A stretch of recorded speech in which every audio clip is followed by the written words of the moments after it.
नमस्कार. मी राजेभाऊ मोगल. आपण बोलणार आहोत छत्रपती संभाजीनगर पश्चिम या विधानसभा मतदारसंघातील सध्याच्या स्थितीबद्दल. शिवसेनेमध्ये फूट झाली आणि सर्वाधिक आमदार फुटल्या गेले ते छत्रपती संभाजीनगर जिल्ह्यातील. यातील प्रमुख नाव म्हणजे संजय शिरसाट. संजय शिरसाट हे एकनाथ शिंदे यांच्यासोबत गेले आणि त्या ठिकाणी गेल्याच्या नंतर सर्वाधिक चर्चेत तेच राहिले आणि नंतरच्या काळामध्ये ते अत्यंत महत्त्वाचे प्रवक्ते म्हणून समोर आले. सातत्याने त्यांची वक्तव्ये आली ती उद्धव ठाकरे, संजय राऊत आणि एकंदरीतच शिवसेनेच्या अनुषंगाने उद्धव बाळासाहेब ठाकरे शिवसेनेच्या अनुषंगाने सातत्याने चर्चेत आल्यानंतर या ठिकाणी विधानसभा निवडणुकीमध्ये त्यांच्या समोर कोण उमेदवार द्यायचा याची चर्चा होत असतानाच 2019 मध्ये संजय शिरसाट यांच्या विरोधामध्ये भाजपकडून बंडखोरी केलेले राजू शिंदे हे त्या ठिकाणी आयात करण्यात आले आणि उद्धव बाळासाहेब ठाकरे शिवसेना कडून ते मैदानात उतरण्यात आले. सगळ्यात महत्त्वाची गोष्ट म्हणजे उद्धव ठाकरे यांनी छत्रपती संभाजीनगर येथील 3 ठिकाणी जास्त लक्ष दिल्याचं पाहायला मिळतंय. ते म्हणजे सगळ्यात 1 नंबरला छत्रपती संभाजीनगर पश्चिम, ज्या ठिकाणी संजय शिरसाट हे विद्यमान आमदार आहेत.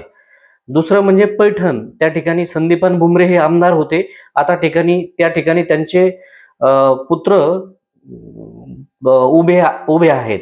आणि तिसरं म्हणजे अब्दुल सत्तार. मात्र सर्वाधिक या तीनही पेक्षा सर्वाधिक लक्ष दिलं त्यांनी कुठं, तर छत्रपती संभाजीनगर पश्चिम या ठिकाणी लक्ष दिलेलं असताना सातत्याने प्रचाराची त्यांनी माहिती घेतल्याचं कळतं आणि त्यांच्या पाठीमागे मोठी फौज देखील उभी केली गेली राजू शिंदे यांच्या मागे.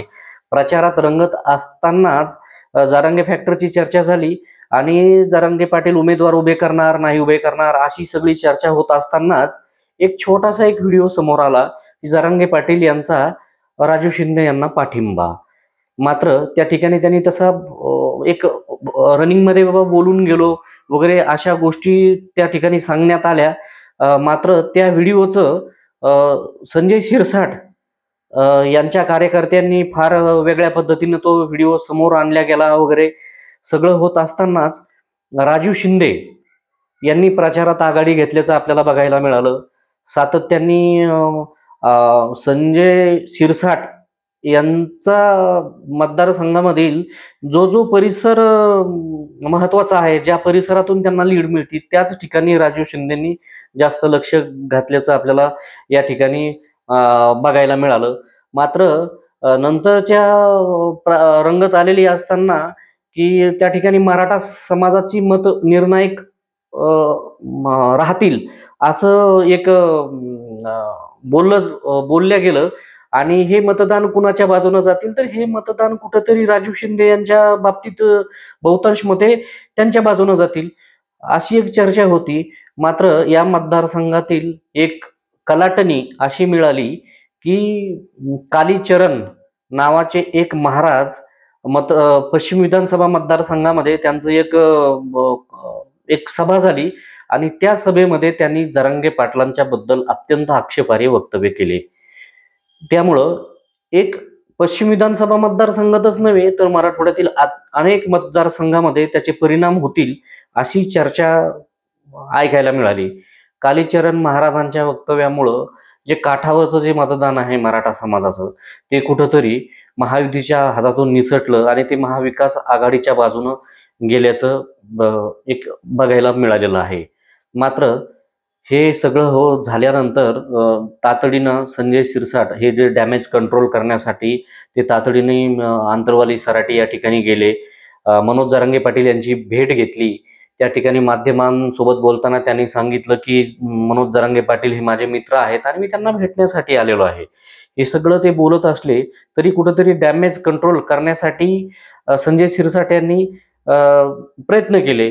मात्र नंतर परिस्थिती एक हाताबाहेर गेली की काय की काय म्हणजे आपल्या बाजूनं असलेले जे आहेत मतदार ते कुठंतरी राजू शिंदे यांच्या बाबतीत झुकतायत का काय, हे सगळं चर्चा होत असतानाच त्यांचे चिरंजीवांच्या गाडीवर देखील त्या ठिकाणी दगडफेक झाल्याचं आपण वेगवेगळ्या माध्यमातून बघितलंय.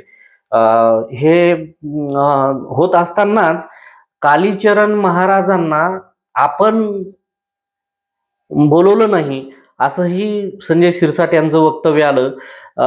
त्या विरोधामध्ये विधान परिषदेचे विरोधी पक्षनेते अंबादास दानवे यांनी पत्रकारांना माहिती देताना सांगितलं की संजय शिरसाट यांच्याच पदाधिकाऱ्यांनी पोलीस स्टेशनला अर्ज केला होता ह्या कार्यक्रमासाठी, आणि ते कसं त्यांनी त्या कार्यक्रमाचं नियोजन केलं होतं असं बोललं गेलं. त्यामुळं एकंदरीतच बघायला गेलं तर कुठंतरी ही अत्यंत अटीतटीची ही निवडणूक झालेली आहे.